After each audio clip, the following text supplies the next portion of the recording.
What's up everybody, Shaya here. Today I wanted to share what I call the stress rock metaphor. Now even though I'm going to be talking about stress and anxiety, you could substitute any emotion for this metaphor. You could use depression, worry, angst, low self-worth, whatever you feel like your cup of tea is, you go ahead and you put that right in there. So the metaphor is like this. Imagine a person who's wearing a life vest, and on that life vest they have rocks. Those rocks represent the stress over here. And when a person goes into the water, they have those rocks on their vest, and all of a sudden they get weighed all the way down to the bottom of the ocean. Obviously, it'd be very difficult to get back up. So what happens is, if you cut those rocks, the person naturally rises back up to the top of the water and then has fresh air. So those stress rocks in the metaphor is thought. And we have these thoughts and they weigh us down, they bring us to the bottom of the ocean. But then what happened is when we let go of those thoughts, we let go of those rocks, and we see those rocks are weighing us down and what we're doing to ourselves. So the person winds up floating back at the top and experiencing more fresh air, more calm, more peace of mind, more common sense, and more wisdom. What I really like about this metaphor is that it points towards people's inherent good, that they're essentially good. But not for our thinking, we float back to the top always. So a person has a thought, that thought weighs them down, and what happens is they take it very, very seriously. They say, well, what's wrong with me? Why do I have this thought? I don't like it. I wish I would feel better. And what happens is that tends to keep them down. Those rocks keep that person sunken in the ocean.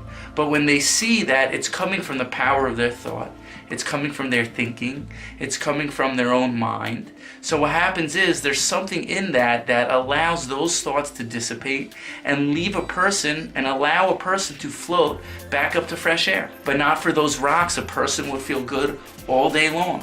Now, there's certainly nothing wrong with feeling bad, however a person is. That's called human. But if you find yourself weighed down by these stress rocks, or depressed rocks, or low self-worth rocks, or blame rocks, again, whatever you like to call it. So you want to start seeing, but not for that thought, you'd feel good and you rise up to the top, because we're all essentially whole. When a person starts seeing themselves as essentially whole, so they become less interested in every single thing that they're thinking and every single thing that they're feeling. You see, I never knew that. So for years I thought something was wrong with me, and why am I like this, and I always feel this way. It was a misunderstanding of seeing my essential goodness.